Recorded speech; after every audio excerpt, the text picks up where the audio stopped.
ਆਪ ਲਿਹੋ ਤੁਮ ਕਥਾ ਸੁਧਾਰੀ। ਸਤਨਾਮ ਸ੍ਰੀ ਵਾਹਿਗੁਰੂ ਸਾਹਿਬ ਜੀ। ਦੀਪਮਾਲ ਕੋ ਦਿਨ ਜਬ ਆਇਓ, ਕਹਿ ਸਤਿਗੁਰ ਬਡ ਫਰਸ਼ ਕਰਾਇਓ। ਨਿਕਸ ਵਹਿਰ ਗੁਰ ਸਭਾ ਲਗਾਈ, ਚਵਰ ਢਰਤ ਚਾਰੂ ਚਪਲਾਈ। ਵਾਹਿਗੁਰੂ ਜੀ ਕਾ ਖਾਲਸਾ, ਵਾਹਿਗੁਰੂ ਜੀ ਕੀ ਫਤਿਹ। ਪਰਮ ਸਨਮਾਨਯੋਗ ਗੁਰੂ ਰੂਪ ਗੁਰੂ ਖਾਲਸਾ ਸਾਧ ਸੰਗਤ ਜੀ, ਸਤਿਗੁਰਾਂ ਦੀ ਪਾਵਨ ਪਵਿੱਤਰ ਹਜ਼ੂਰੀ 'ਚ ਸੰਧਿਆ ਦੇ ਦੀਵਾਨ ਸਜੇ ਹਨ। ਅੰਮ੍ਰਿਤਮਈ ਬਾਣੀ ਦੇ ਪਾਠ ਕੀਰਤਨ ਆਪ ਜੀ ਨੇ ਸਰਵਣ ਕੀਤੇ ਹਨ। ਆਓ ਆਪਣੀਆਂ ਮਨ ਬਿਰਤੀਆਂ ਨੂੰ ਮੇਰੀ ਪੀਰੀ ਦੇ ਮਾਲਕ ਛੇਵੇਂ ਪਾਤਸ਼ਾਹ ਗੁਰੂ ਹਰਗੋਬਿੰਦ ਸਾਹਿਬ ਜੀ ਦੇ ਚਰਨਾਂ ਵਿੱਚ ਇਕਾਗਰ ਕਰੀਏ। ਸ੍ਰੀ ਕੀਰਤਪੁਰ ਸਾਹਿਬ ਦੀ ਪਾਵਨ ਧਰਤੀ 'ਤੇ ਆਪਣੀ ਸੁਰਤ ਨੂੰ ਲੈ ਚਲੀਏ, ਜਿੱਥੇ ਸਤਿਗੁਰੂ ਜੀ ਦੀਪਮਾਲਾ ਦਾ ਮੇਲਾ ਲਵਾ ਰਹੇ ਹਨ। ਇਹ ਗੁਰੂ ਘਰ ਦੀ ਮਰਜ਼ਾਦਾ ਬਾਬਾ ਬੁੱਢਾ ਸਾਹਿਬ ਜੀ ਨੇ ਆਰੰਭ ਕੀਤੀ ਸੀ ਦੀਪਮਾਲਾ ਦੀ। ਵਿਸਾਖੀ ਦਾ ਜੋੜ ਮੇਲਾ ਗੁਰੂ ਅਮਰਦਾਸ ਮਹਾਰਾਜ ਦੇ ਸਮੇਂ ਭਾਈ ਪਾਰੋ ਬ੍ਰਹਮ ਗਿਆਨੀ ਦੇ ਕਹਿਣ 'ਤੇ ਸਤਿਗੁਰੂ ਜੀ ਨੇ ਗੋਇੰਦਵਾਲ ਸਾਹਿਬ ਲਵਾਉਣਾ ਸ਼ੁਰੂ ਕੀਤਾ ਸੀ। ਉੱਥੋਂ ਸ਼ੁਰੂ ਹੋਇਆ ਵਿਸਾਖੀ ਦਾ ਮੇਲਾ। ਜਿੱਥੇ ਜਿੱਥੇ ਗੁਰੂ ਸਾਹਿਬ ਜੀ ਬਿਰਾਜਮਾਨ ਹੁੰਦੇ ਰਹੇ, ਉੱਥੇ ਉੱਥੇ ਲੱਗਦਾ ਰਿਹਾ। ਨਾਲ ਹੀ ਛੇਵੇਂ ਪਾਤਸ਼ਾਹ ਮਹਾਰਾਜ ਦੇ ਸਮੇਂ ਤੋਂ ਦੀਪਮਾਲਾ ਦਾ ਜੋੜ ਮੇਲਾ ਗੁਰੂ ਘਰ 'ਚ ਆਰੰਭ ਹੋਇਆ, ਕਿਉਂਕਿ 6 ਮਹੀਨੇ ਬਾਅਦ ਇਹ ਦੋਵੇਂ ਮੇਲੇ ਆਉਂਦੇ ਹਨ। ਵਿਸਾਖੀ ਤੋਂ 6 ਮਹੀਨੇ ਬਾਅਦ ਦੀਵਾਲੀ, ਅਤੇ ਦੀਵਾਲੀ ਤੋਂ 6 ਮਹੀਨੇ ਬਾਅਦ ਵਿਸਾਖੀ। ਇਸ ਤਰ੍ਹਾਂ ਇੱਕ ਕੁਦਰਤ ਦਾ ਸਾਲ ਵਿੱਚ 2 ਜੋੜ ਮੇਲਿਆਂ ਦਾ ਗੁਰੂ ਘਰ 'ਚ ਸੰਯੋਗ ਬਣਿਆ ਹੈ। ਸੰਗਤਾਂ ਵਿਸ਼ੇਸ਼ ਕਰਕੇ ਦੇਸ਼ਾਂ ਪ੍ਰਦੇਸ਼ਾਂ ਤੋਂ ਚੱਲ ਕੇ ਆਉਂਦੀਆਂ, ਗੁਰੂ ਸਾਹਿਬ ਦੇ ਦਰਸ਼ਨ ਕਰਦੀਆਂ, ਕਥਾ ਕੀਰਤਨ ਸੁਣਦੀਆਂ, ਗੁਰਮਤਿ ਦਾ ਪ੍ਰਚਾਰ ਹੁੰਦਾ ਹੈ। ਸੋ ਪੁਰਾਤਨ ਜਿਹੜੇ ਸਾਡੇ ਵੱਡੇ ਪੁਰਾਤਨ ਮੇਲੇ ਹਨ ਗੁਰੂ ਘਰ ਦੇ, ਉਹ ਸਾਧ ਸੰਗਤ ਜੀ ਦੀਪਮਾਲਾ ਦਾ, ਦੀਵਾਲੀ ਦਾ ਅਤੇ ਵਿਸਾਖੀ ਦਾ ਇਤਿਹਾਸ ਵਿੱਚੋਂ ਪ੍ਰਗਟ ਹੁੰਦੇ ਹਨ। ਆਓ ਆਪਣੀ ਬਿਰਤੀ ਨੂੰ ਕੀਰਤਪੁਰ ਸਾਹਿਬ ਲੈ ਚਲੀਏ, ਜਿੱਥੇ ਸੱਚੇ ਪਾਤਸ਼ਾਹ ਜੀ ਮੇਲਾ ਲਵਾ ਰਹੇ ਨੇ। ਪਿਆਰ ਨਾਲ ਆਖੀਏ ਸਤਿਨਾਮ ਸ੍ਰੀ ਵਾਹਿਗੁਰੂ ਸਾਹਿਬ ਜੀ, ਸਤਿਨਾਮ ਵਾਹਿਗੁਰੂ ਸਾਹਿਬ ਜੀ। ਦੀਪਮਾਲ ਕੋ ਦਿਨ ਜਬ ਆਇਓ, ਜਦੋਂ ਦੀਵਾਲੀ ਦਾ ਮੇਲਾ ਨੇੜੇ ਆ ਗਿਆ, ਕਹਿ ਸਤਿਗੁਰ ਬਡ ਫਰਸ਼ ਕਰਾਇਓ। ਸਤਿਗੁਰੂ ਜੀ ਨੇ ਦੀਪ ਵਾਲੇ ਦਿਨ, ਦੀਵਾਲੀ ਵਾਲੇ ਦਿਨ ਬਹੁਤ ਸੁੰਦਰ ਗਲੀਚੇ ਕਾਲੀਨ ਵਿਛਾ ਕੇ, ਦਰੀਆਂ ਚਾਦਰਾਂ ਸਤਰੰਜੀਆਂ ਵਿਛਾ ਕੇ ਫਰਸ਼ ਕਰਾਇਆ ਹੈ। ਨਿਕਸ ਵਹਿਰ ਗੁਰ ਸਭਾ ਲਗਾਈ, ਸਤਿਗੁਰੂ ਜੀ ਬਾਹਰ ਨਿਕਲੇ ਹਨ ਤੇ ਵੱਡਾ ਭਾਰੀ ਦੀਵਾਨ ਸਜਾਇਆ ਗਿਆ ਹੈ।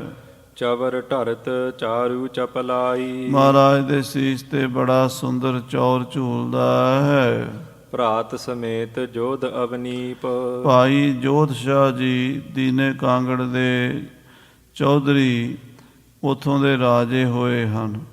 ਆਪਣੇ ਭਰਾ ਸਲੇਮ ਸ਼ਾਹ ਸਮੇਤ ਆਏ ਹਨ।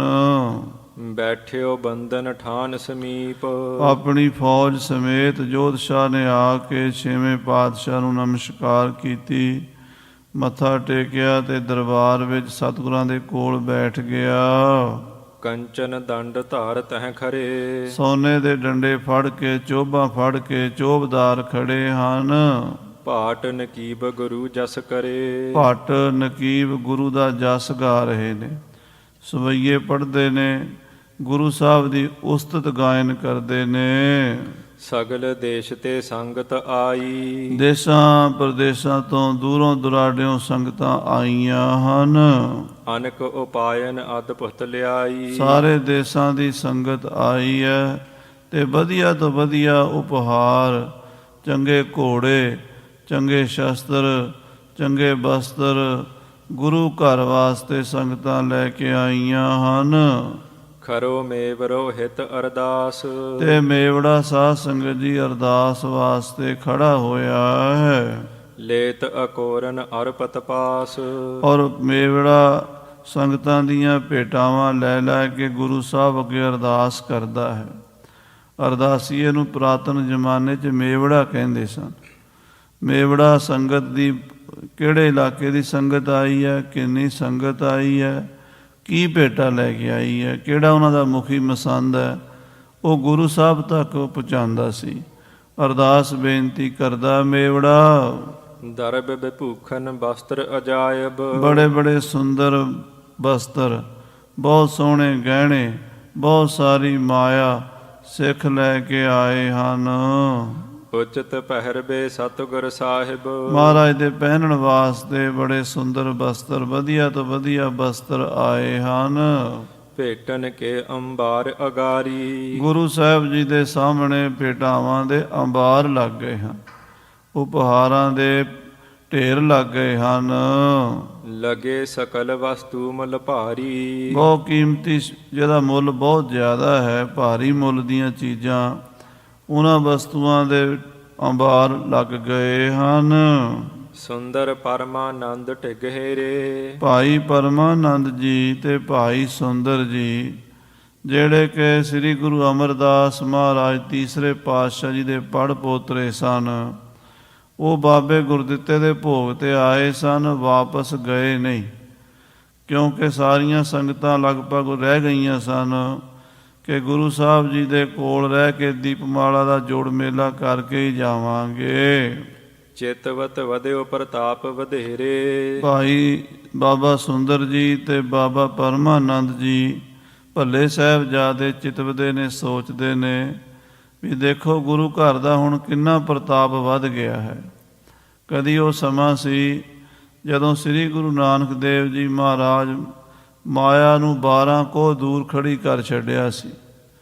ਫਿਰ ਗੁਰੂ ਅੰਗਦ ਦੇਵ ਜੀ ਦੇ ਸਮੇਂ ਮਾਇਆ 6 ਕੋਹ ਦੂਰ ਰਹਿ ਗਈ ਤੇ ਗੁਰੂ ਅਮਰਦਾਸ ਦੇ ਬੂਹੇ ਤੇ ਖੜੀ ਰਹੀ, ਅੰਦਰ ਨਹੀਂ ਵੜਨ ਦਿੱਤੀ।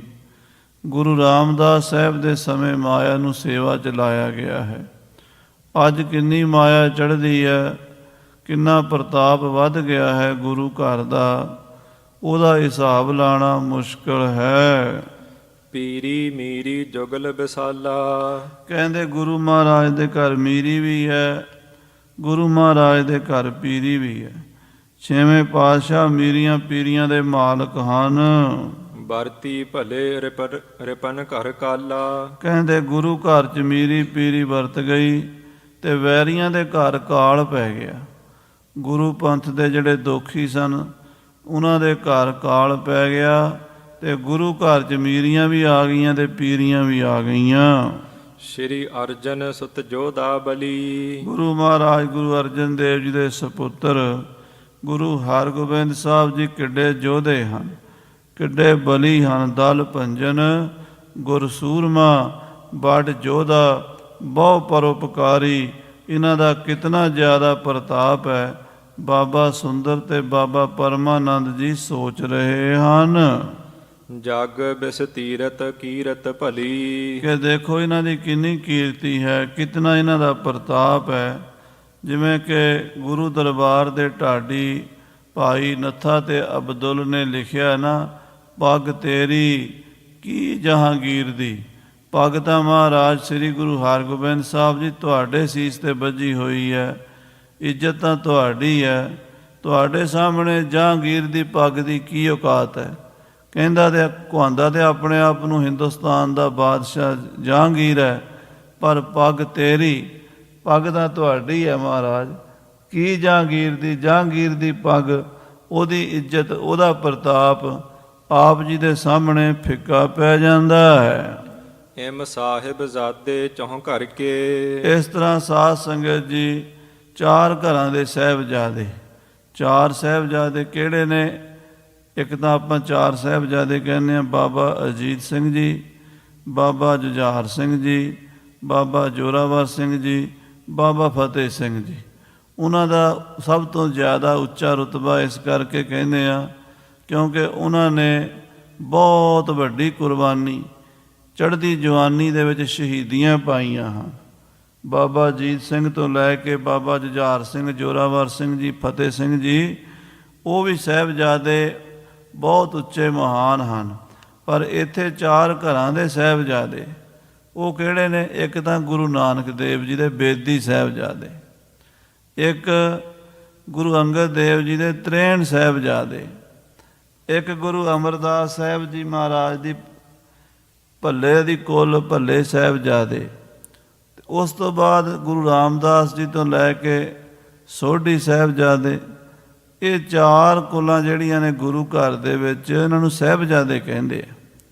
ਬੇਦੀ ਸਾਹਿਬਜ਼ਾਦੇ ਉਹ ਹਨ ਜਿਹੜੇ ਗੁਰੂ ਨਾਨਕ ਦੇਵ ਜੀ ਦੀ ਔਲਾਦ ਹਨ। 63 ਸਾਹਿਬਜ਼ਾਦੇ ਉਹ ਹਨ ਜੋ ਗੁਰੂ ਅੰਗਦ ਦੇਵ ਜੀ ਦੀ ਔਲਾਦ ਹਨ। ਭੱਲੇ ਸਾਹਿਬਜ਼ਾਦੇ ਗੁਰੂ ਅਮਰਦਾਸ ਜੀ ਦੀ, ਤੇ ਸੋਢੀ ਸਾਹਿਬਜ਼ਾਦੇ ਗੁਰੂ ਰਾਮਦਾਸ ਮਹਾਰਾਜ ਦੀ ਅੰਸ਼ ਬੰਸ ਹਨ। ਕਰਹਿ ਵਿਚਾਰਨ ਗੁਰ ਸਤਿਗੁਰ ਕੇ। ਕਹਿੰਦੇ ਉਹ ਸਾਰੇ ਸਾਹਿਬਜ਼ਾਦੇ ਸੋਚਦੇ ਹਨ ਵੀ ਗੁਰੂ ਹਰਗੋਬਿੰਦ ਸਾਹਿਬ ਦਾ ਪ੍ਰਤਾਪ ਬਹੁਤ ਜ਼ਿਆਦਾ ਹੈ। ਚਹੁ ਦਿਸ਼ ਮਹਿ ਦਰਸਹਿ ਨਰ ਨਾਰੀ। ਸਾਰੇ ਪਾਸੇ ਸੰਗਤਾਂ ਖੜੀਆਂ ਦਰਸ਼ਨ ਕਰ ਰਹੀਆਂ ਹੱਥ ਜੋੜ ਜੋੜ ਕੇ। ਮੀਰੀ ਪੀਰੀ ਦੇ ਮਾਲਕ 6ਵੇਂ ਪਾਤਸ਼ਾਹ ਤਖਤ ਤੇ ਬੈਠੇ ਸੋਭਾ ਪਾ ਰਹੇ ਹਨ। ਕਰ ਜੋਰਤ ਅਰ ਬੰਧਨ ਧਾਰੀ। ਹੱਥ ਜੋੜ ਜੋੜ ਕੇ ਸੰਗਤਾਂ ਨਮਸਕਾਰ ਕਰਦੀਆਂ ਨੇ, ਬੰਦਨਾ ਕਰਦੀਆਂ ਨੇ। ਮਨੋ ਕਾਮਨਾ ਸਭ ਹਿਨ ਕੇਰੀ। ਤੇ ਸਭ ਦੀ ਮਨੋ ਕਾਮਨਾ ਗੁਰੂ ਮਹਾਰਾਜ ਪੂਰੀ ਕਰਦੇ ਹਨ। ਅੰਤਰਜਾਮੀ ਪੁਰਹਿ ਕਨੇਰੀ। ਅੰਤਰਜਾਮੀ ਜਾਣੀ ਜਾਣ, ਸਭ ਦੇ ਦਿਲਾਂ ਦੀ ਜਾਣਦੇ ਆ ਵੀ ਕਿਹੜਾ ਸਿੱਖ ਕਿੱਥੋਂ ਆਇਆ ਤੇ ਕੀ ਮੰਗ ਲੈ ਕੇ ਆਇਆ। ਬਿਨਾਂ ਮੰਗਿਆ ਹੀ ਦੇ ਦਿੰਦੇ ਹਨ। ਬਿਨ ਬੋਲਿਆ ਸਭ ਕੁਝ ਜਾਣਦਾ, ਕਿਸੇ ਆਗਾ ਕੀਚਾ ਅਰਦਾਸ। ਮੰਗਣ ਦੀ ਲੋੜ ਹੀ ਨਹੀਂ ਪੈਂਦੀ, ਬਿਨਾਂ ਮੰਗਿਆ ਹੀ ਦੇਈ ਜਾਂਦੇ ਆ। ਜੋ ਮੰਗੈ ਠਾਕੁਰ ਆਪਣੇ ਤੇ, ਸੋਈ ਸੋਈ ਦੇਵੈ ਨਾਨਕ ਦਾਸ। ਮੁਖ ਤੇ ਜੋ ਬੋਲੈ, ਇਹਾਂ ਉਹਾਂ ਸੱਚ ਹੋਵੈ। ਇਸ ਤਰ੍ਹਾਂ ਮਹਾਰਾਜ ਸਾਹਿਬ ਗੁਰੂ ਹਰਗੋਬਿੰਦ ਸਾਹਿਬ 6ਵੇਂ ਪਾਤਸ਼ਾਹ ਜੀ ਸਭ ਦੀਆਂ ਮੁਰਾਦਾਂ ਪੂਰੀਆਂ ਕਰਦੇ ਹਨ। ਸੁਤ ਬਿਤ ਆਦ ਚਾਹ ਜੇ ਆਏ। ਜੇ ਕੋਈ ਦੁੱਧ ਮੰਗਦਾ ਹੈ ਉਹਨੂੰ ਦੁੱਧ ਮਿਲਦਾ ਹੈ, ਜੇ ਕੋਈ ਪੁੱਤ ਮੰਗਦਾ ਉਹਨੂੰ ਪੁੱਤ ਮਿਲਦਾ ਹੈ। ਦੂਧ ਪੂਤ ਕੇ ਦਿਵਈਆ, ਰੋਗ ਸੋਗ ਕੇ ਮਿਟਈਆ। ਸਤਿਗੁਰੂ ਜੀ ਸਭ ਦਾਤਾਂ ਦੇ ਦਾਤੇ ਹਨ। ਜੋ ਮੰਗੈ ਠਾਕੁਰ ਆਪਣੇ ਤੇ, ਜੋ ਵੀ ਕੋਈ ਮੰਗ ਲਵੇ ਮਹਾਰਾਜ ਦੇ ਦਿੰਦੇ ਹਨ। ਕਰ ਬੰਧਨ ਪਾਏ ਸਮੁਦਾਏ। ਬੰਦਨਾ ਕਰਕੇ ਚਰਨਾਂ 'ਚ ਨਮਸਕਾਰ ਕਰਕੇ ਸਭ ਦੀਆਂ ਝੋਲੀਆਂ ਭਰਦੀਆਂ। ਇਹ ਨਹੀਂ ਕਿ ਹਿੰਦੂਆਂ ਦੀਆਂ ਝੋਲੀਆਂ ਭਰਦੇ ਨੇ, ਮੁਸਲਮਾਨਾਂ ਦੀਆਂ ਵੀ ਭਰ ਦਿੰਦੇ। ਹਿੰਦੂ ਹੋਵੇ ਮੁਸਲਮਾਨ ਹੋਵੇ, ਕੋਈ ਕਿਸੇ ਧਰਮ, ਕਿਸੇ ਦੇਸ਼ ਦਾ, ਕਿਸੇ ਕੌਮ ਦਾ ਬੰਦਾ ਗੁਰੂ ਦੀ ਸ਼ਰਨ ਆ ਜਾਵੇ ਖਾਲੀ ਨਹੀਂ ਜਾਂਦਾ। ਸਭ ਦੀਆਂ ਝੋਲੀਆਂ ਭਰਦੇ ਨੇ। ਕਿਸੇ ਨਾਲ ਵੀ ਨਫ਼ਰਤ ਨਹੀਂ ਕਰਦੇ, ਕਿਸੇ ਨਾਲ ਦਵੈਸ਼ ਨਹੀਂ ਕਰਦੇ। ਹਿੰਦੂ ਤੁਰਕ ਕਉ ਰਾਫਜੀ, ਇਮਾਮ ਸਾਫੀ। ਮਾਨਸ ਕੀ ਜਾਤ ਸਭੈ ਏਕੈ ਪਹਿਚਾਨ ਬੋ। ਹਰ ਇਨਸਾਨ ਵਿੱਚ ਰੱਬ ਦੀ ਜੋਤ ਨੂੰ ਵੇਖਣ ਵਾਲੇ ਸਤਿਗੁਰੂ ਸਭ ਦੇ ਉੱਤੇ ਕਿਰਪਾ ਕਰਦੇ ਨੇ। ਇਮ ਪਰ ਬਿਰਤ ਕੋ ਪੂਰਾ ਹੈ ਕਾਮ। ਇਸ ਤਰ੍ਹਾਂ ਮਹਾਰਾਜ ਜੀ ਸਭ ਦੀਆਂ ਕਾਮਨਾ ਪੂਰੀਆਂ ਕਰਦੇ ਜਿਹੜੇ ਪ੍ਰਵਿਰਤੀ ਵਾਲੇ ਹਨ। ਕਿਉਂਕਿ ਸਾਧ ਸੰਗਤ ਜੀ 2 ਰਸਤੇ ਹਨ, ਇੱਕ ਪ੍ਰਵਿਰਤੀ ਦਾ ਹੈ, ਇੱਕ ਨਿਰਵਿਰਤੀ ਦਾ ਹੈ। ਪ੍ਰਵਿਰਤੀ ਦਾ ਸਾਡਾ ਗ੍ਰਸਤੀਆਂ ਦਾ ਹੈ। ਅਸੀਂ ਪ੍ਰਵਿਰਤੀ 'ਚ ਹਰ ਪਹਿਲੜੀ ਲਾਮ ਪ੍ਰਵਿਰਤੀ ਕਰਮ ਦ੍ਰਿੜਾਇਆ ਬਲ ਰਾਮ ਜੀਓ। ਗ੍ਰਸਤੀ ਬੰਦੇ ਨੂੰ ਮਹਾਰਾਜ ਨੇ ਪ੍ਰਵਿਰਤੀ ਦਿੱਤੀ ਹੈ। ਪਰ ਵਿਆਹ ਸ਼ਾਦੀ ਕਰਾਣੀ, ਬੱਚੇ ਪੈਦਾ ਕਰਨੇ, ਬੱਚਿਆਂ ਦੇ ਵਾਸਤੇ ਮਕਾਨ ਘਰ ਬਣਾਉਣਾ, ਰੋਟੀ ਕੱਪੜੇ ਦਾ ਬੰਦੋਬਸਤ ਕਰਨਾ, ਬੱਚੇ ਪਾਲਣੇ। ਸ੍ਰਿਸ਼ਟੀ ਅੱਗੇ ਤਾਂ ਹੀ ਚੱਲਦੀ ਹੈ ਜੇ ਸਾਰੇ ਹੀ ਸਾਧ ਬਣ ਜਾਣ, ਕੋਈ ਵਿਆਹ ਸ਼ਾਦੀ ਨਾ ਕਰਾਵੇ, ਬੱਚੇ ਨਾ ਹੋਣ, ਤੇ ਦੁਨੀਆ ਠੱਪ ਹੋ ਜਾਂਦੀ ਹੈ। ਇਸ ਕਰਕੇ ਵਾਹਿਗੁਰੂ ਦੀ ਬਣਾਈ ਹੋਈ ਸ੍ਰਿਸ਼ਟੀ ਨੂੰ ਅੱਗੇ ਤੋਰਨ ਦਾ ਕੰਮ ਗ੍ਰਸਤੀਆਂ ਦਾ ਹੈ। ਜਿਹੜੇ ਸਾਡੇ ਵਰਗੇ ਗ੍ਰਸਤੀ ਹਨ ਪ੍ਰਵਿਰਤੀ ਵਾਲੇ, ਸਾਨੂੰ ਹੁਣ ਚਾਹੀਦਾ ਵੀ ਬਹੁਤ ਕੁਛ ਹੈ। ਸਾਡਾ ਗੁਜ਼ਾਰਾ ਨਹੀਂ ਮਾਇਆ ਤੋਂ ਬਿਨਾਂ, ਲక్ష్ਮੀ ਤੋਂ ਬਿਨਾਂ। ਸਾਨੂੰ ਪੈਸਾ ਵੀ ਚਾਹੀਦਾ ਹੈ, ਰੋਟੀ ਕੱਪੜਾ ਮਕਾਨ ਕਾਰੋਬਾਰ ਬਿਜ਼ਨਸ ਦੁਕਾਨਦਾਰੀ ਸਭ ਕੁਝ ਚਾਹੀਦਾ। ਫਿਰ ਜਿਹੜੀ ਚੀਜ਼ ਚਾਹੀਦੀ ਅਸੀਂ ਕਿੱਥੋਂ ਮੰਗੀਏ? ਆਪਣੇ ਗੁਰੂ ਤੋਂ ਹੀ ਮੰਗਣੀ ਹੈ। ਇਹ ਥੋੜ੍ਹਾ ਵੀ ਹੁਣ ਗੁਰੂ ਨੂੰ ਛੱਡ ਕੇ ਆਪਾਂ ਕਿਸੇ ਹੋਰ ਕੋਲ ਮੰਗਣ ਜਾਵਾਂਗੇ। ਜੇ ਆਪਣੇ ਸਾਹਿਬ ਨੂੰ ਛੱਡ ਕੇ ਕਿਤੇ ਹੋਰ ਮੰਗਣ ਜਾਵਾਂਗੇ, ਅਗਲਾ ਕਹੇਗਾ ਸਰਦਾਰ ਜੀ ਤੁਹਾਡਾ ਗੁਰੂ ਨਹੀਂ ਦੇ ਸਕਦਾ ਤੁਹਾਨੂੰ। ਸਾਧ ਸੰਗਤ ਜੀ, ਗੁਰੂ ਕਾ ਸਿੱਖ ਸਿਰ ਤੇ ਪੱਗ ਬੰਨ੍ਹ ਕੇ ਦਸਤਾਰ ਸਜਾ ਕੇ ਕਿਸੇ ਪੀਰ ਦੀ ਕਬਰ ਤੇ ਮੰਗਣ ਜਾਵੇ, ਕਿਸੇ ਹੋਰ ਬਾਬੇ ਕੋਲ ਜਾਵੇ, ਅਗਲਾ ਕਹੇਗਾ ਫਿਰ ਗੁਰੂ ਦਾ ਸਿੱਖ ਹੈ, ਗੁਰੂ ਇਹਨੂੰ ਦਿੰਦਾ ਕੋਈ ਨਹੀਂ। ਨਹੀਂ, ਗੁਰੂ ਦੇ ਸਿੱਖ ਨੇ ਗੁਰੂ ਕੋਲੋਂ ਹੀ ਮੰਗਣਾ ਹੈ। ਮਾਣ ਮੰਗੋ ਤਾਣ ਮੰਗੋ, ਧਨ ਲక్ష్ਮੀ ਸੁਤ ਦੇਹੋ। ਸੱਚੇ ਪਾਤਸ਼ਾਹ ਜੀ, ਮੈਂ ਮਾਣ ਵੀ ਮੰਗਦਾ, ਮੈਂ ਤਾਣ ਵੀ ਮੰਗਦਾ, ਮੈਂ ਧਨ ਲక్ష్ਮੀ ਸਾਰਾ ਕੁਝ ਤੁਹਾਡੇ ਤੋਂ ਮੰਗਦਾ। ਤੇ ਫਿਰ ਗੁਰੂ ਦੇ ਸਿੱਖ ਆਉਂਦੇ ਨੇ ਤੇ ਗੁਰੂ ਮਹਾਰਾਜ ਉਹਨਾਂ ਨੂੰ ਨਾ ਥੋੜ੍ਹਾ ਕਰਦੇ ਨੇ।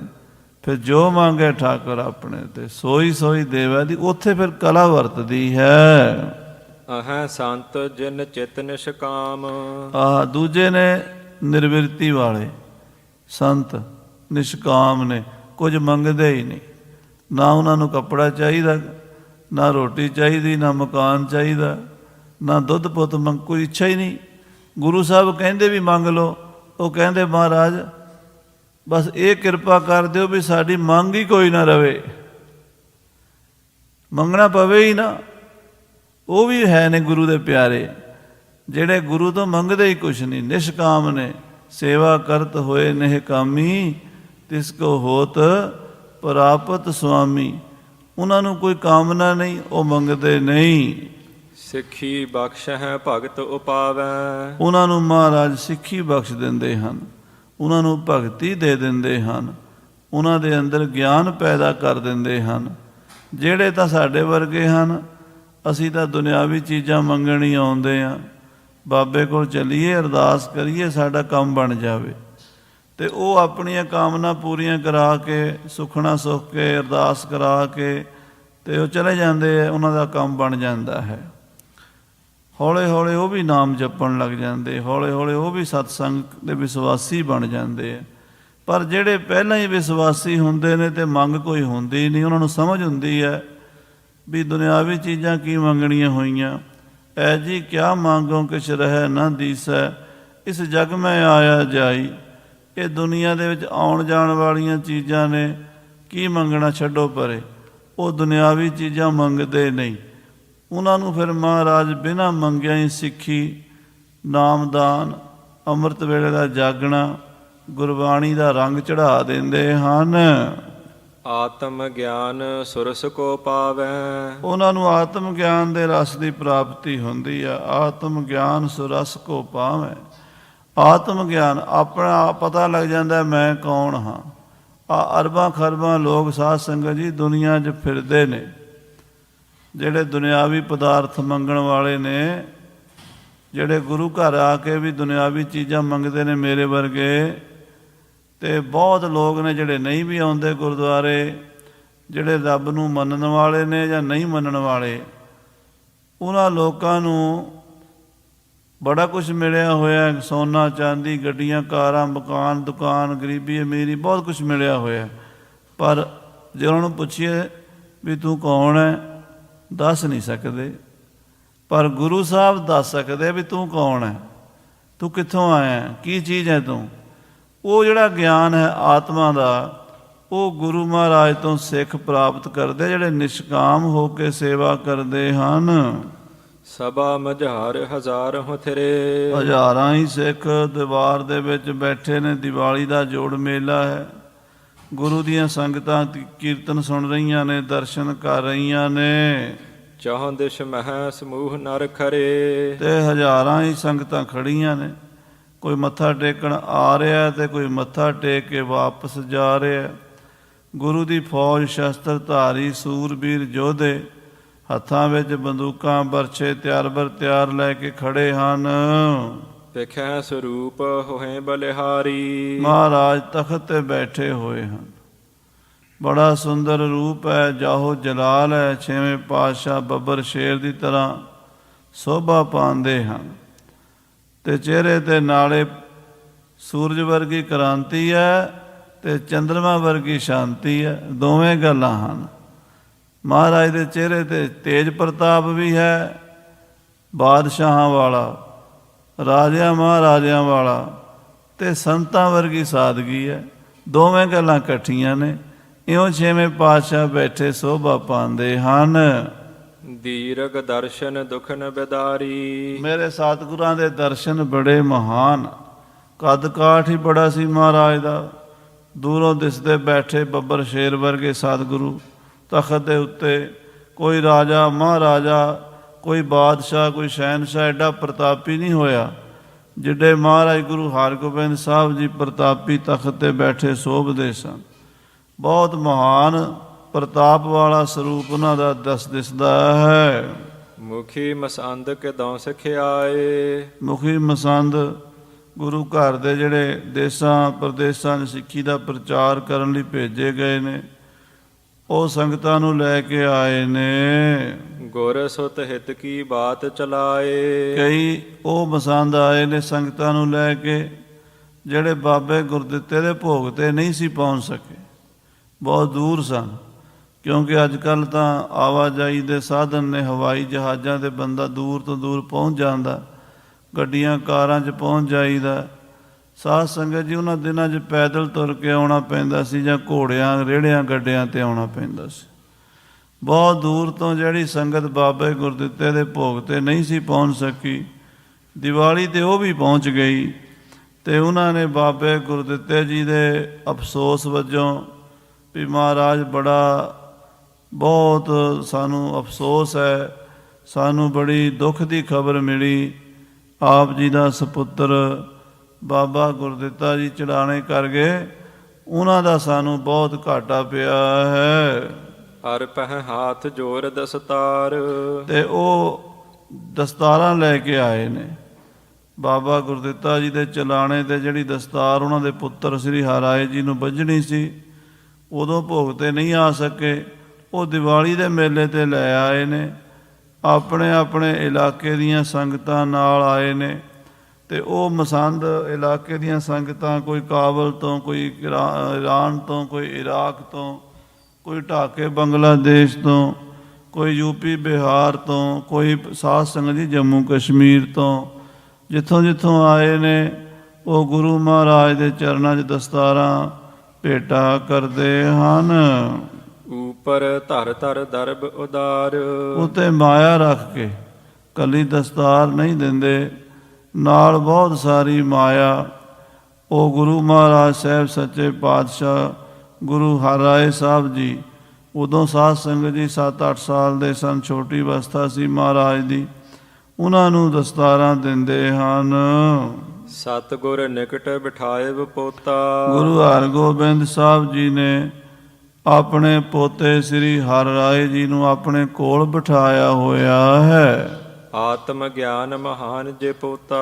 ਜਿਹੜਾ ਆਤਮ ਗਿਆਨ ਬ੍ਰਹਮ ਗਿਆਨ ਦਾ ਜਹਾਜ਼ ਹੈ, ਪੋਤਾ ਨਾਮ ਜਹਾਜ਼ ਦਾ ਹੈ। ਸਤਿਗੁਰੂ ਨਿਕਟ ਬਿਠਾਏ ਪੋਤਾ, ਗੁਰੂ ਸਾਹਿਬ ਜੀ ਨੇ ਆਪਣੇ ਕੋਲ ਆਪਣਾ ਪੋਤਾ, ਛੋਟਾ ਪੋਤਰਾ ਸ੍ਰੀ ਗੁਰੂ ਹਰਿਰਾਏ ਸਾਹਿਬ ਜੀ, ਉਹਨਾਂ ਨੂੰ ਬਿਠਾਇਆ ਹੋਇਆ ਹੈ, ਜੋ ਕਿ ਆਤਮ ਗਿਆਨ ਦਾ ਜਹਾਜ਼ ਹਨ। ਬਹੁ ਆਦਰ ਤੇ ਕਰਹਿ ਸਨੇਹੂ। ਉਹਦਾ ਬਹੁਤ ਪ੍ਰੇਮ ਕਰਦੇ ਹਨ, ਉਹਨਾਂ ਦਾ ਆਦਰ ਵੀ ਬੜਾ ਕਰਦੇ ਹਨ। ਕਿਉਂਕਿ ਧੀਰਮਲ ਕਹਿਣਾ ਨਹੀਂ ਮੰਨਦਾ ਸੀ, ਵੱਡਾ ਪੋਤਾ ਸੀ, ਪਰ ਮਹਾਰਾਜ ਦੀ ਆਗਿਆ ਤੋਂ ਬੇਮੁਖ ਹੋ ਗਿਆ, ਕਹਿਣੇ ਤੋਂ ਬਾਹਰ ਹੋ ਗਿਆ। ਛੋਟਾ ਪੋਤਾ ਕਹਿਣੇ ਵਿੱਚ ਚੱਲਦਾ ਸੀ, ਉਹਦੇ ਨਾਲ ਮਹਾਰਾਜ ਬਹੁਤ ਸਨੇਹ ਪਿਆਰ ਕਰਦੇ ਹਨ।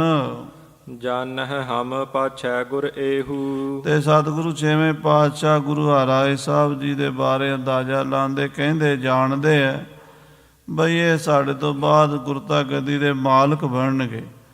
ਪਾਰਬ੍ਰਹਮ ਪਰਮੇਸ਼ਰ ਅਕਾਲ ਪੁਰਖ ਨਿਰੰਕਾਰ ਦੀ ਜੋਤ, ਸ੍ਰੀ ਗੁਰੂ ਨਾਨਕ ਸਾਹਿਬ ਦੀ ਜੋਤ 7ਵਾਂ ਜਾਮਾ ਧਾਰਨ ਕਰੇਗੀ ਸ੍ਰੀ ਹਰਿਰਾਏ ਸਾਹਿਬ ਦੇ ਰੂਪ ਵਿੱਚ। ਅਜਰ ਜਰਨ ਆਦਿਕ ਗੁਣ ਭਾਰੇ। ਸ੍ਰੀ ਹਰਿਰਾਏ ਜੀ ਵਿੱਚ ਬੜੇ ਹੀ ਗੁਣ ਹਨ। ਅਜਰ ਨੂੰ ਜਰਨਾ, ਧੀਰਜ ਰੱਖਣੀ, ਸਭ ਤੋਂ ਔਖਾ ਹੁੰਦਾ ਅਜਰ ਨੂੰ ਜਰਨਾ। ਜੋ ਨਹੀਂ ਜਰਿਆ ਜਾ ਸਕਦਾ ਉਹਨੂੰ ਜਰ ਲੈਣਾ। ਖਾਸ ਕਰਕੇ ਆਪਣੀ ਤਾਕਤ, ਆਪਣੀ ਸ਼ਕਤੀ ਜਰਨੀ ਬੜੀ ਔਖੀ ਹੁੰਦੀ ਹੈ। ਜਿਹਦੇ ਕੋਲ ਮਾੜੀ ਜਿਹੀ ਤਾਕਤ ਹੋਵੇ ਉਹ ਉਹਦੀ ਆਪਣੀ ਸ਼ਕਤੀ ਦਾ ਪ੍ਰਦਰਸ਼ਨ ਕਰਦਾ, ਵਿਖਾਵਾ ਕਰਦਾ, ਭਾਵੇਂ ਉਹ ਸਰੀਰਕ ਸ਼ਕਤੀ ਹੋਵੇ। ਕਿਸੇ ਗੱਭਰੂ 'ਚ ਨੌਜਵਾਨ 'ਚ ਤਾਕਤ ਹੋਵੇ ਅਤੇ ਉਹ ਸਾਧ ਸੰਗਤ ਜੀ ਆਪਣੇ ਡੋਲੇ ਵਿਖਾਉਂਦਾ ਫਿਰਦਾ। ਜੇ ਕਿਸੇ ਕੋਲ ਪੈਸੇ ਚੰਗੇ ਹੋਣ ਉਹ ਮਹਿੰਗੀ ਕਾਰ ਗੱਡੀ ਖਰੀਦ ਕੇ ਵਿਖਾਉਂਦਾ ਫਿਰਦਾ ਹੈ।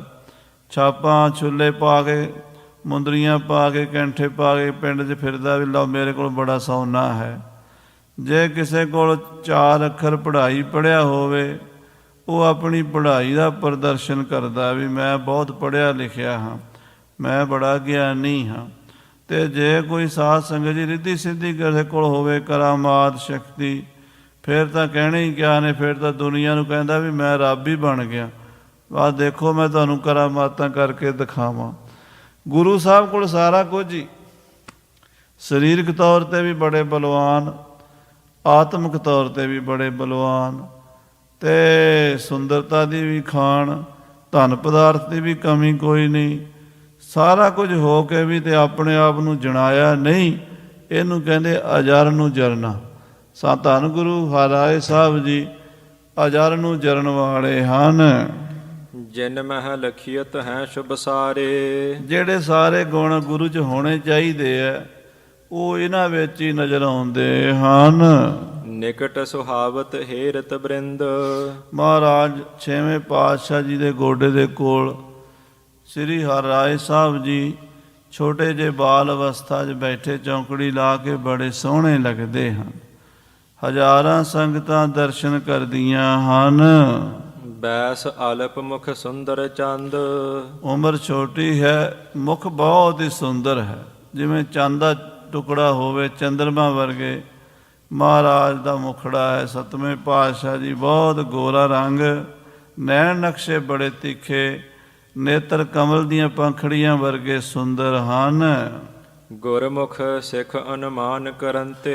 ਜਿਹੜੇ ਗੁਰਮੁਖ ਸਿੱਖ ਹਨ, ਗੁਰੂ ਦੇ ਪਿਆਰੇ, ਬੰਦਗੀ ਵਾਲੇ, ਨਿਤਨੇਮੀ, ਭਜਨ ਬੰਦਗੀ ਕਰਨ ਵਾਲੇ, ਗੁਰੂ ਦੇ ਨਾਲ ਜੁੜੇ ਹੋਏ, ਉਹ ਅਨੁਮਾਨ ਲਾਉਂਦੇ ਹਨ, ਅੰਦਾਜ਼ਾ ਲਾਉਂਦੇ ਹਨ। ਗੁਰਤਾ ਉਚਿਤ ਬਿਦਤ ਗੁਣਵੰਤੇ।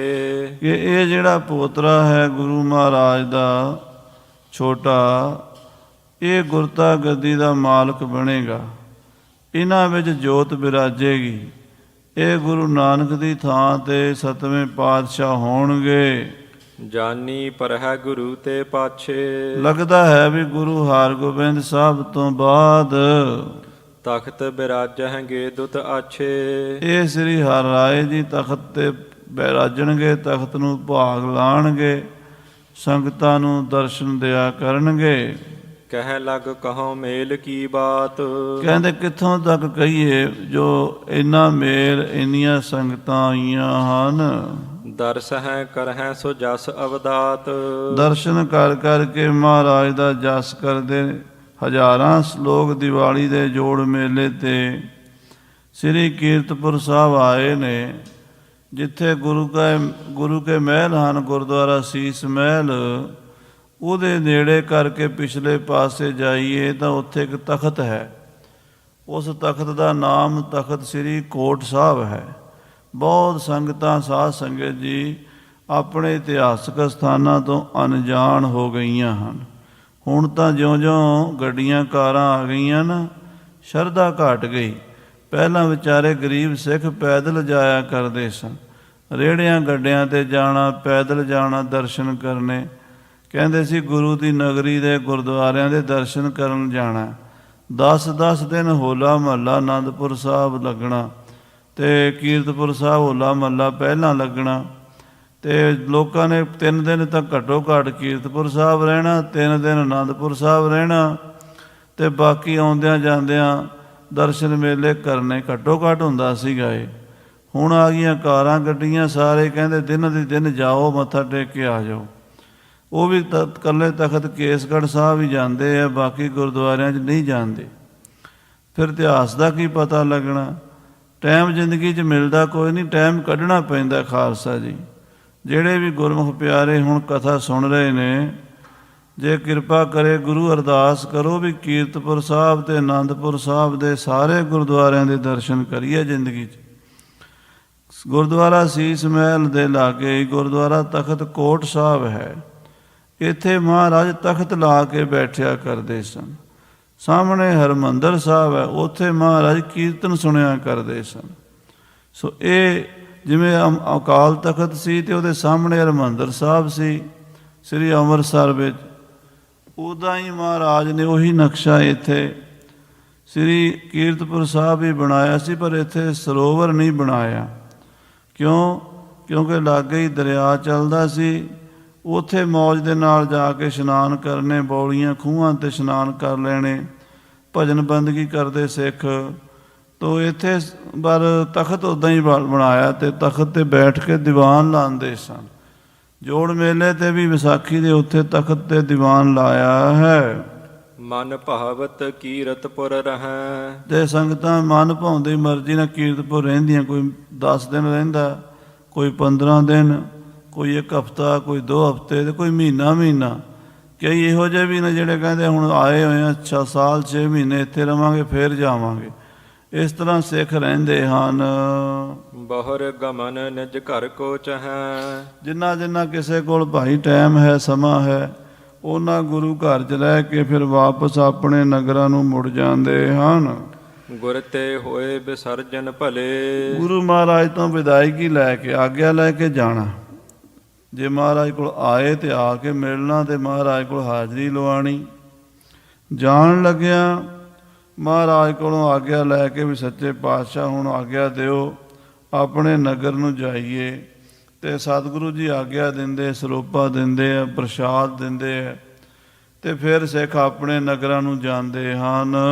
ਨਿਜ ਦੇਸ਼ ਬਰਿੰਦ ਸਿੱਖ ਚਲੇ। ਆਪਣੇ ਦੇਸ਼ਾਂ ਨੂੰ, ਆਪਣੇ ਇਲਾਕਿਆਂ ਨੂੰ ਸਿੱਖ ਦੀਵਾਲੀ ਤੋਂ ਬਾਅਦ ਮੁੜ ਗਏ ਹਨ। ਜਾਨ ਜੋਧ ਕੋ ਪ੍ਰੇਮ ਵਿਸਾਲਾ। ਭਾਈ ਜੋਧ ਸ਼ਾਹ ਦਾ ਗੁਰੂ ਸਾਹਿਬ ਨਾਲ ਪ੍ਰੇਮ ਹੀ ਬਹੁਤ ਜ਼ਿਆਦਾ ਹੈ। ਇਹ ਜੋਧ ਦਾ ਬਹੁਤਾ ਪ੍ਰੇਮ ਦੇਖ ਕੇ ਰਾਖਿਓ ਆਪਣੇ ਨਿਕਟ ਕਿਰਪਾਲਾ। ਮਹਾਰਾਜ ਨੇ ਜਾਣ ਨਹੀਂ ਦਿੱਤਾ, ਉਹਨੂੰ ਕੋਲ ਰੱਖ ਲਿਆ। ਹਾਲਾਂਕਿ ਉਹਦੀ ਜ਼ਿੰਮੇਵਾਰੀ ਪਿੰਡ 'ਚ ਵੀ ਬੜੀ ਤਗੜੀ, ਉਸ ਇਲਾਕੇ ਵਿੱਚ ਕਾਫੀ ਪਿੰਡਾਂ ਦਾ ਉਹ ਜ਼ਿਮੀਂਦਾਰ ਚੌਧਰੀ ਸੀ। 1000 ਫੌਜ ਘੋੜਸਵਾਰ ਆਪਣੇ ਕੋਲ ਰੱਖਦਾ ਸੀ। ਅਤੇ ਜੇ ਇੰਨੀ ਫੌਜ ਰੱਖਦਾ ਸੀ, ਇਹਦਾ ਮਤਲਬ ਹੈ ਵੀ ਕਈ ਪਿੰਡਾਂ ਦੀ ਜਗੀਰ ਦਾ ਮਾਲਕ ਸੀ, ਜ਼ਿੰਮੇਵਾਰੀਆਂ ਹੁੰਦੀਆਂ। ਪਰ ਗੁਰੂ ਨਾਲ ਪ੍ਰੇਮ ਇੰਨਾ ਸੀ ਵੀ ਗੁਰੂ ਦਾ ਬਚਨ ਨਹੀਂ ਸੀ ਮੋੜਦਾ। ਅਤੇ ਮਹਾਰਾਜ ਦੀ ਜੰਗ ਵਿੱਚ 1000 ਫੌਜੀ ਲੈ ਕੇ ਗੁਰੂ ਵੱਲੋਂ ਬਾਦਸ਼ਾਹ ਦੀ ਫੌਜ ਨਾਲ ਲੜਿਆ ਸੀਗਾ। ਭਾਈ ਜੋਧ ਰਾਏ ਦਾ ਪ੍ਰੇਮ ਦੇਖ ਕੇ ਤਿਮ ਭਾਈ ਰੂਪਾ ਟਿਕ ਰਹਿਓ। ਉਹਨੂੰ ਕੋਲ ਰੱਖ ਲਿਆ। ਇੱਦਾਂ ਹੀ ਭਾਈ ਰੂਪਾ ਜੀ ਨੂੰ ਵੀ ਰੱਖ ਲਿਆ। ਭਾਈ ਰੂਪਾ ਜੀ ਜੋ ਭਾਈ ਆਕਲ ਤਰਖਾਣ ਦੇ ਦੋਹਤੇ ਸਨ, ਸਾਧੂ ਤਰਖਾਣ ਦੇ ਪੁੱਤਰ ਸਨ। ਮਹਾਰਾਜ ਗੁਰੂ ਹਰਗੋਬਿੰਦ ਸਾਹਿਬ ਨਾਲ ਬਹੁਤ ਜ਼ਿਆਦਾ ਪ੍ਰੇਮ ਸੀਗਾ, ਅਤੇ ਭਾਈ ਰੂਪੇ ਨੂੰ ਮਹਾਰਾਜ ਨੇ ਬਖਸ਼ਿਸ਼ਾਂ ਬੜੀਆਂ ਕੀਤੀਆਂ। ਹੁਣ ਉਹਨਾਂ ਦਾ ਸਾਧ ਸੰਗਤ ਜੀ, ਭਾਈ ਰੂਪਾ ਪਿੰਡ ਵੀ ਵਸਦਾ ਹੈ ਮਾਲਵੇ ਦੇ ਵਿੱਚ। ਜੋ ਬਰਨਾਲੇ ਤੋਂ ਬਾਜਾਖਾਨਾ ਰੋਡ ਹੈ, ਉਹਦੇ ਉੱਤੇ ਇਹ ਸਾਰੇ ਪਿੰਡ ਆਉਂਦੇ ਨੇ, ਜਿੱਥੇ ਦਿਆਲਪੁਰਾ ਭਾਈ ਕਾ ਜਫਰਨਾਮਾ ਲਿਖਿਆ ਮਹਾਰਾਜ ਨੇ। ਦੀਨਾ ਕਾਂਗੜ ਹੈ, ਮਿਰਜੇ ਕਾ ਦਿਆਲਪੁਰਾ ਹੈ, ਲਾਗੇ ਹੀ ਸਾਧ ਸੰਗਤ ਜੀ ਭਾਈ ਰੂਪੇ ਦਾ ਪਿੰਡ ਰੂਪਾ ਹੈ। ਇਸ ਤਰ੍ਹਾਂ ਇਹ ਸਾਰੇ ਸਿੱਖ ਉੱਥੋਂ ਆਏ ਹੋਏ ਸਨ, ਮਾਲਵੇ ਤੋਂ। ਗੁਰੂ ਸਾਹਿਬ ਜੀ ਦੇ ਕੋਲ ਰਹਿ ਗਏ ਹਨ। ਦੀਵਾਲੀ ਤੋਂ ਬਾਅਦ ਵੀ ਵਾਪਸ ਨਹੀਂ ਗਏ। ਦਰਸ਼ਨ ਕੋ ਆਨੰਦ ਨਿਤ ਲਹਿਓ। ਉਹ ਮਹਾਰਾਜ ਦੇ ਦਰਸ਼ਨਾਂ ਦਾ ਆਨੰਦ ਲੈਂਦੇ ਹਨ। ਜੋ ਸੁਖ ਦਰਸ਼ਨ ਪੇਖ ਤੇ ਪਿਆਰੇ, ਮੁਖ ਤੇ ਕਹਿਣ ਨਾ ਜਾਏ। ਜਿਹੜਾ ਮਹਾਰਾਜ ਦੇ ਦਰਸ਼ਨਾਂ ਦਾ ਸੁਖ ਹੈ, ਉਹ ਬਿਆਨ ਥੋੜ੍ਹਾ ਹੋ ਸਕਦਾ। ਉਹਦਾ ਆਨੰਦ ਉਹਨਾਂ ਨੂੰ ਹੀ ਪਤਾ ਜਿਨ੍ਹਾਂ ਨੂੰ ਦਰਸ਼ਨ ਹੋਏ ਹਨ। ਗੁਰੂ ਹਰਗੋਬਿੰਦ ਸਾਹਿਬ ਦੇ ਦਰਸ਼ਨ ਕਰ ਕਰਕੇ ਗੁਰੂ ਕੇ ਲਾਲ, ਗੁਰੂ ਕੇ ਸਿੱਖ ਖੇੜੇ ਵਿੱਚ ਆ ਜਾਂਦੇ ਹਨ। ਭਾਨੇ ਕੋ ਕਰ ਮ੍ਰਿਦੁਲ ਦਿਲਾਸਾ। ਭਾਈ ਭਾਨਾ ਸਾਹਿਬ ਜੀ ਬਾਬਾ ਬੁੱਢਾ ਜੀ ਦੇ ਸਪੁੱਤਰ, ਉਹਨਾਂ ਨੂੰ ਪ੍ਰੇਮ ਨਾਲ ਦਿਲਾਸਾ ਦੇ ਕੇ ਰਾਖਤ ਭਏ ਗੁਰੂ ਨਿਜ ਪਾਸਾ। ਆਪਣੇ ਕੋਲ ਰੱਖ ਲਿਆ। ਭਾਈ ਸਾਹਿਬ ਜੀ, ਤੁਸੀਂ ਆਪਣੇ ਪਿਤਾ ਜੀ ਦੀ ਤਰ੍ਹਾਂ ਸਾਡੇ ਲਈ ਸਤਿਕਾਰਯੋਗ ਹੋ, ਅਤੇ ਸਾਡੇ ਕੋਲ ਰਹੋ। ਅਜੇ ਨਹੀਂ ਜਾਣ ਦੇਣਾ ਤੁਹਾਨੂੰ। ਅਤੇ ਭਾਈ ਭਾਨਾ ਜੀ ਕਹਿੰਦੇ, 7 ਬਚਨ ਸੱਚੇ ਪਾਤਸ਼ਾਹ। ਇੱਦਾਂ ਹੁਕਮ ਹੀ ਸਿੱਖ ਹੁੰਦੇ ਸੀ ਸਾਧ ਸੰਗਤ ਜੀ। ਅੱਜ ਕੱਲ੍ਹ ਸਾਡੇ ਵਰਗਿਆਂ ਨੂੰ ਤਾਂ ਜੇ ਗੁਰੂ ਸਾਹਿਬ ਕਹਿਣ ਵੀ ਮਹਾਰਾਜ ਰੁਕ ਜਾਓ, ਮਹਾਰਾਜ ਸਾਨੂੰ ਬਹੁਤ 100 ਕੰਮ ਨੇ, ਨਹੀਂ ਮਹਾਰਾਜ ਮੁੜ ਕੇ ਦੂਜੀ ਵਾਰੀ ਆਵਾਂਗੇ ਹੀ ਨਹੀਂ, ਵੀ ਮਹਾਰਾਜ ਰਾਖੀ ਨਾ ਲੈਣ ਕਿਤੇ। ਉਹ ਸਿੱਖ ਕੋਈ ਹੋਰ ਹੀ ਸਨ। ਉਹਨਾਂ ਦਾ ਗੁਰੂ ਨਾਲ ਪਿਆਰ ਕੀ ਸੀ ਵੀ ਭਾਈ ਭਾਨਾ ਜੀ ਨੂੰ ਮਹਾਰਾਜ ਕਹਿੰਦੇ ਭਾਈ ਜਾਣਾ ਨਹੀਂ, ਸਾਡੇ ਕੋਲ ਰਵੋ। ਜਿਨਹੂ ਪਰਮ ਪਦ ਬਾਸ਼ਤ ਅਹੇ। ਆਹ ਜਿਨ੍ਹਾਂ ਨੂੰ ਪਰਮ ਪਦਵੀਆਂ ਦੀ ਇੱਛਾ ਹੈ। ਇੱਕ ਤਾਂ ਦੁਨਿਆਵੀ ਪਦਵੀਆਂ ਹਨ ਤੇ ਸਾਧ ਸੰਗਤ ਜੀ ਇਹ ਤਾਂ ਮਿਲਦੀਆਂ ਨੇ, ਖੁੱਸ ਜਾਂਦੀਆਂ ਨੇ, ਪਰ ਜਿਹੜੀ ਪਰਮ ਪਦਵੀ ਹੈ ਉਹ ਮਿਲੀ ਹੋਈ ਖੁੱਸਦੀ ਕੋਈ ਨਹੀਂ। ਉਹ ਗੁਰਸਿੱਖੀ ਦੀ ਪਦਵੀ ਹੈ, ਬ੍ਰਹਮ ਗਿਆਨ ਦੀ ਪਦਵੀ ਹੈ। ਗੁਰ ਸੰਗਤ ਤੇ ਹਤ ਅਗਿਆਨ। ਗੁਰੂ ਦੀ ਸੰਗਤ ਦੇ ਵਿੱਚ ਰਹਿ ਕੇ ਆਪਣਾ ਅਗਿਆਨ ਖਤਮ ਕਰਨਾ, ਅੰਦਰ ਦਾ ਹਨੇਰਾ ਖਤਮ ਕਰਨਾ ਹੈ। ਸਿੱਖੀ ਉਪਜੈ ਹਿਰਦੈ ਮਹਾਨ। ਮਨ ਵਿੱਚ ਸਿੱਖੀ ਪੈਦਾ ਹੁੰਦੀ। ਜਿਉਂ-ਜਿਉਂ ਬਾਣੀ ਪੜ੍ਹਾਂਗੇ, ਸੁਣਾਂਗੇ, ਕਥਾ ਸੁਣਾਂਗੇ, ਕੀਰਤਨ ਸੁਣਾਂਗੇ, ਗੁਰੂ ਮਹਾਰਾਜ ਦੇ ਦਰਸ਼ਨ ਕਰਾਂਗੇ, ਗੁਰਸਿੱਖੀ ਪੈਦਾ ਹੁੰਦੀ, ਮਨ ਵਿੱਚ ਸ਼ਰਧਾ ਪੈਦਾ ਹੁੰਦੀ ਹੈ ਤੇ ਉਹਦੇ ਨਾਲ ਬ੍ਰਹਮ ਗਿਆਨ ਦਾ ਬੀਜ ਅੰਦਰ ਉਗਦਾ ਹੈ। ਹਾਂਜੀ। ਅਨਕ ਵਿਕਾਰਨ ਕੋ ਪਰ ਹਰਿ ਕੈ। ਜਿਹੜੇ ਮਨ ਦੇ ਵਿਕਾਰ ਹਨ ਇਹ ਹੌਲੇ ਹੌਲੇ ਦੂਰ ਹੁੰਦੇ ਹਨ। ਕਾਮ, ਕ੍ਰੋਧ, ਲੋਭ, ਮੋਹ, ਹੰਕਾਰ, ਈਰਖਾ, ਬਖੀਲੀ, ਦਵੈਸ਼, ਨਿੰਦਾ, ਚੁਗਲੀ, ਇਹ ਵਿਕਾਰ ਹਟ ਜਾਂਦੇ ਹਨ ਸਹਿਜੇ ਸਹਿਜੇ। ਹਿਰਦੈ ਮੁਕਰ ਕਹੁ ਨਿਰਮਲ ਕਰ ਕੈ। ਤੇ ਹੌਲੇ ਹੌਲੇ ਸੇਵਾ ਕਰਕੇ ਹਿਰਦੇ ਦਾ ਸ਼ੀਸ਼ਾ ਸਾਫ਼ ਹੁੰਦਾ ਹੈ। ਜਿਵੇਂ ਸਾਧ ਸੰਗਤ ਜੀ ਸਵੇਰੇ ਬਾਥਰੂਮ 'ਚ ਆਪਾਂ ਇਸ਼ਨਾਨ ਕਰਦੇ ਗਰਮ ਪਾਣੀ ਨਾਲ, ਤੇ ਉਹਦੀ ਭਾਫ ਸ਼ੀਸ਼ੇ 'ਤੇ ਪੈ ਜਾਂਦੀ, ਸ਼ੀਸ਼ੇ 'ਚੋਂ ਦਿਸਦਾ ਕੋਈ ਨਹੀਂ। ਜਾਂ ਕਈ ਵਾਰੀ ਤੇਲ ਵਾਲਾ ਥਿੰਦਾ ਹੱਥ ਸ਼ੀਸ਼ੇ 'ਤੇ ਲੱਗ ਜਾਂਦਾ, ਸ਼ੀਸ਼ੇ 'ਚੋਂ ਦਿਸਦਾ ਕੋਈ ਨਹੀਂ। ਫਿਰ ਉਹ ਸ਼ੀਸ਼ਾ ਰਗੜ ਕੇ ਸਾਫ਼ ਕਰੀਦਾ ਹੈ, ਉਹਦੇ ਵਿੱਚੋਂ ਫਿਰ ਸਾਫ਼ ਦਿਸਦਾ ਹੈ। ਸਾਡੇ ਮਨ ਦੇ ਉੱਤੇ ਵਿਕਾਰਾਂ ਦੀ ਭਾਫ, ਵਿਕਾਰਾਂ ਦੀ ਮੈਲ, ਵਿਕਾਰਾਂ ਦੀ ਥਿੰਦਾਈ ਜੰਮ ਗਈ ਹੈ। ਉਹ ਸਾਡੇ ਪਰਮਾਤਮਾ ਦੇ ਦਰਸ਼ਨ ਨਹੀਂ ਹੋਣ ਦਿੰਦੀ। ਪਰ ਜਦੋਂ ਗੁਰੂ ਕਿਰਪਾ ਕਰਦੇ ਨੇ, ਕਥਾ ਕੀਰਤਨ ਸੁਣ ਕੇ, ਨਾਮ ਜਪ ਕੇ, ਸੇਵਾ ਕਰਕੇ, ਹੌਲੇ ਹੌਲੇ ਅੰਦਰ ਦਾ ਸ਼ੀਸ਼ਾ ਸਾਫ਼ ਹੋ ਜਾਂਦਾ ਹੈ। ਅਪਰ ਸਰੂਪ ਜਾਨ ਕਰ ਲੇਤ। ਤੇ ਫਿਰ ਆਪਣੀ ਆਤਮਾ ਦੇ ਦਰਸ਼ਨ ਹੁੰਦੇ ਨੇ। ਅਸਲ ਸਰੂਪ ਜਿਹੜਾ ਹੈ ਮਾਇਆ ਤੋਂ ਪਰੇ, ਜੋ ਅਪਰ ਸਰੂਪ ਹੈ, ਉਹਦੇ ਦਰਸ਼ਨ ਹੁੰਦੇ ਹਨ। ਮਨ ਕੋ ਰੋਕਤ ਹੋਏ ਸੁਚੇਤ। ਫਿਰ ਮਨ ਨੂੰ ਰੋਕ ਲੈਂਦੇ ਗੁਰੂ ਕੇ ਸਿੱਖ। ਵੈਸੇ ਮਨ ਰੁਕਣਾ ਬੜਾ ਔਖਾ ਹੈ। ਮਨ ਵਸ ਆਵੇ ਨਾਨਕਾ ਜੇ ਪੂਰਨ ਕਿਰਪਾ ਹੋਏ। ਜੇ ਗੁਰੂ ਦੀ ਕਿਰਪਾ ਹੋਵੇ ਤੇ ਮਨ ਰੁਕ ਜਾਂਦਾ ਹੈ। ਬਿਦ ਪਰਪੰਚ ਕੋ ਕੂਰਾ ਜਾਣ ਹੈ। ਫਿਰ ਜਿਹੜੇ ਗੁਰੂ ਕੇ ਸਿੱਖ ਇਸ ਅਵਸਥਾ 'ਚ ਪਹੁੰਚਦੇ ਨੇ, ਉਹ ਇਹ ਦੁਨੀਆ ਨੂੰ ਝੂਠਾ ਸਮਝਦੇ ਨੇ, ਇਸ ਸਰੀਰ ਨੂੰ ਵੀ ਝੂਠਾ ਸਮਝਦੇ ਨੇ। ਆ ਜੋ ਕੁਝ ਦੇਖ ਰਹੇ ਇਹ ਤੇ ਸੁਪਨਾ ਹੀ ਹੈ। ਸੁਪਨੇ ਦੀ ਕੋਈ ਚੀਜ਼ ਸੱਚੀ ਥੋੜ੍ਹਾ ਹੁੰਦੀ ਹੈ। ਜਿਉਂ ਸੁਪਨਾ ਅਰ ਪੇਖਣਾ ਐਸੇ ਜਗ ਕੋ ਜਾਣ। ਇਹ ਤਾਂ ਐਵੇਂ ਸੁਪਨਾ ਦੇਖ ਰਹੇ, ਇਹ ਤਾਂ ਅੱਜ ਹੈ, ਕੱਲ੍ਹ ਨੂੰ ਕੋਈ ਨਹੀਂ, ਇੱਥੋਂ ਤਾਂ ਜਾਣਾ ਹੀ ਜਾਣਾ। ਇਸ ਤਰ੍ਹਾਂ ਦੀ ਅਵਸਥਾ ਉਹਨਾਂ ਗੁਰਸਿੱਖਾਂ ਦੀ ਬਣ ਜਾਂਦੀ ਹੈ। ਮਾਇਆ ਸਾਰੀ ਪ੍ਰਪੰਚ ਝੂਠਾ ਹੀ ਹੈ। ਇਹ ਸਰੀਰ ਵੀ ਝੂਠਾ ਹੈ। ਇਸ ਸਰੀਰ ਨਾਲ ਸੰਬੰਧਿਤ ਸਾਰੇ ਰਿਸ਼ਤਿਆਂ ਨੂੰ ਵੀ ਝੂਠਾ ਹੀ ਸਮਝਦੇ ਹਨ।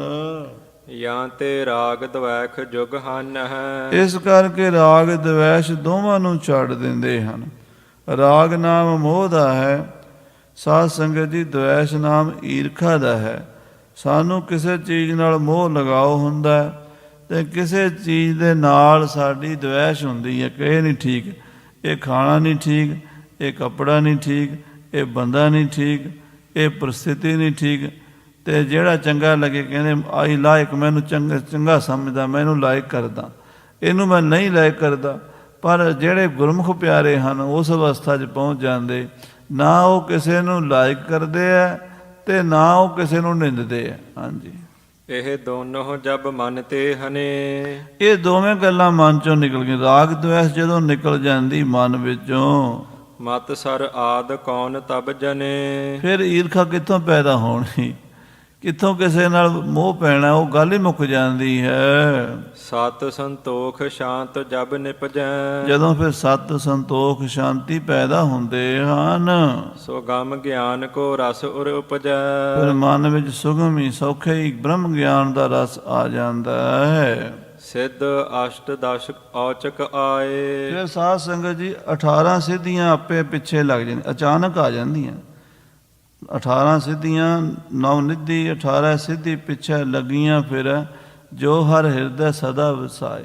ਅਚਾਨਕ ਹੀ ਇਹ ਸ਼ਕਤੀਆਂ ਸਿੱਖਾਂ ਦੇ ਵਿੱਚ ਆ ਜਾਂਦੀਆਂ ਹਨ। ਥਿਰੈ ਅਗਾਰੀ ਮਨ ਬਿਰਮਾਏ। ਫਿਰ ਉਹ ਸਿੱਧੀਆਂ ਆ ਕੇ ਉਹਦੇ ਸਿੱਖ ਦਾ ਮਨ ਡੁਲਾਉਣਾ ਚਾਹੁੰਦੀਆਂ ਨੇ, ਉਹਦੇ ਬਚਨ ਪੂਰੇ ਹੋਣ ਲੱਗ ਜਾਂਦੇ ਨੇ, ਉਹਦੇ ਫੁਰਨੇ ਪੂਰੇ ਹੋਣ ਲੱਗ ਜਾਂਦੇ ਨੇ।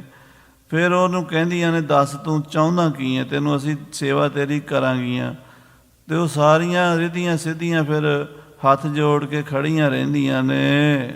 ਨਿਜ ਨਿਜ ਸ਼ਕਤ ਜਨਾਵਹਿ ਸੋਏ। ਉਹ ਫਿਰ ਆਪਣੀ ਆਪਣੀ ਸ਼ਕਤੀ ਦੱਸਦੀਆਂ ਨੇ।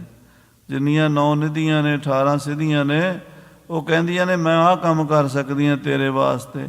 ਦੂਜੀ ਕਹਿੰਦੀ ਮੈਂ ਆਹ ਕੰਮ ਕਰ ਸਕਦੀ ਹਾਂ। ਤੀਜੀ ਕਹਿੰਦੀ ਮੈਂ ਆਹ ਕਰ ਸਕਦੀ, ਮੈਨੂੰ ਹੁਕਮ ਤਾਂ ਕਰ, ਚਾਹੁੰਦਾ ਕੀ ਹੈ ਤੂੰ। ਹਾਂਜੀ, ਜਿਮ ਚਾਹ ਹੈ ਸੋ ਤਤ ਛਿਨ ਹੋਏ। ਉਹ ਫਿਰ ਰਿੱਧੀਆਂ ਸਿੱਧੀਆਂ ਅੱਗੇ ਪਿੱਛੇ ਫਿਰਦੀਆਂ ਨੇ।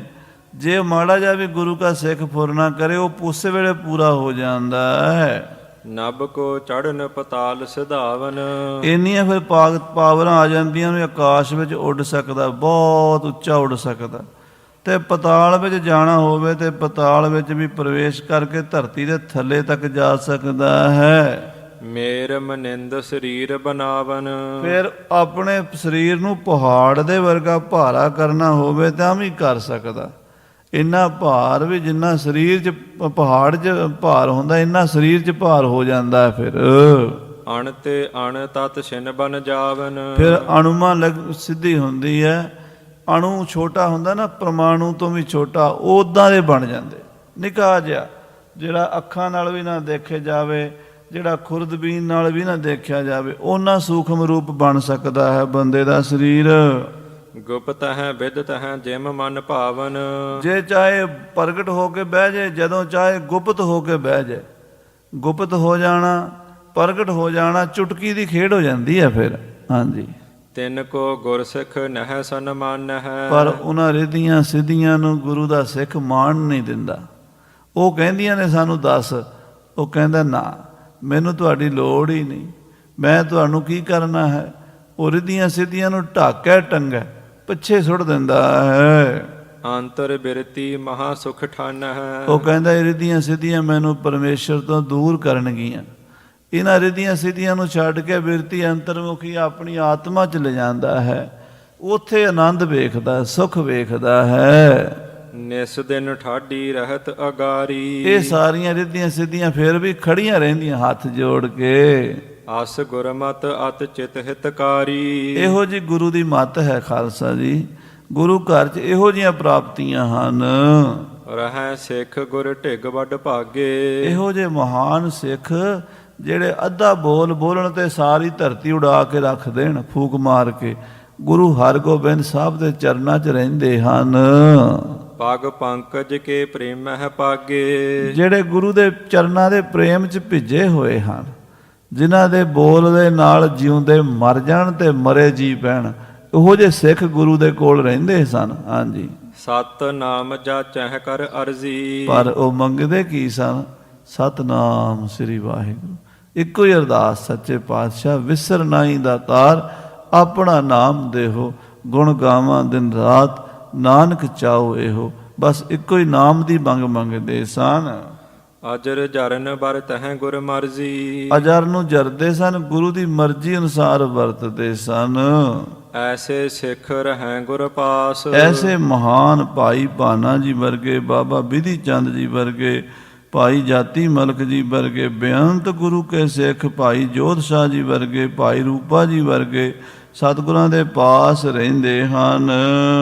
ਅਪਰ ਮੇਲ ਸਭ ਗਇਓ ਆਵਾਸ। ਬਾਕੀ ਸੰਗਤਾਂ ਦਰਸ਼ਨ ਮੇਲੇ ਕਰਕੇ ਆਪਣੇ ਪਿੰਡਾਂ ਨਗਰਾਂ ਨੂੰ ਚਲੀਆਂ ਗਈਆਂ। ਪਾਏ ਕਾਮਨਾ ਸੋ ਜਸ ਉਚਾਰੈ। ਸਭ ਦੀਆਂ ਮਨੋ ਕਾਮਨਾ ਪੂਰੀਆਂ ਹੋਈਆਂ ਤੇ ਸਾਰੇ ਗੁਰੂ ਦਾ ਜਸ ਕਰਦੇ ਗਏ ਨੇ। ਦੇਸ਼ ਵਿਦੇਸ਼ਨ ਮਹਿ ਵਿਸਤਾਰੈ। ਦੇਸਾਂ ਪ੍ਰਦੇਸਾਂ 'ਚ ਗੁਰੂ ਦਾ ਜਸ ਵਿਸਥਾਰਿਆ ਹੈ। ਸੋ ਸਾਧ ਸੰਗਤ ਜੀ, ਇੱਥੇ ਅੱਗੇ ਸੱਚੇ ਪਾਤਸ਼ਾਹ ਮਹਾਰਾਜ ਗੁਰੂ ਤੇਗ ਬਹਾਦਰ ਸਾਹਿਬ ਜੀ ਦੀ ਗੰਭੀਰਤਾ ਦਾ ਪ੍ਰਸੰਗ ਆਵੇਗਾ। ਆਪਾਂ ਉਹ ਕੱਲ੍ਹ ਨੂੰ ਸਰਵਣ ਕਰਨਾ ਹੈ। ਤੇ ਸੱਚੇ ਪਾਤਸ਼ਾਹ ਮਹਾਰਾਜ ਦਾ 400 ਸਾਲਾ ਵੀ ਅਗਲੇ ਸਾਲ ਪ੍ਰਕਾਸ਼ ਪੁਰਬ ਹੈ। ਗੁਰੂ ਤੇਗ ਬਹਾਦਰ ਜੀ ਦਾ 1621 'ਚ ਹੋਇਆ ਸੀ। ਹੁਣ ਸੰਨ 2021 ਦੇ ਵਿੱਚ 400 ਸਾਲ ਹੋ ਜਾਣੇ ਆਪਾਂ ਮਨਾਉਣਾ ਹੈ। ਗੁਰੂ ਸਾਹਿਬ ਦੀ ਕਥਾ ਵੀ ਅੱਗੇ ਚੱਲ ਕੇ ਆਵੇਗੀ, ਉਹ ਵੀ ਸਰਵਣ ਕਰਾਂਗੇ। ਸਮੇਂ ਦੇ ਲਿਹਾਜ਼ ਨਾਲ ਸਮਾਪਤੀ ਹੈ। ਹੇ ਗੋਬਿੰਦ, ਹੇ ਗੋਪਾਲ।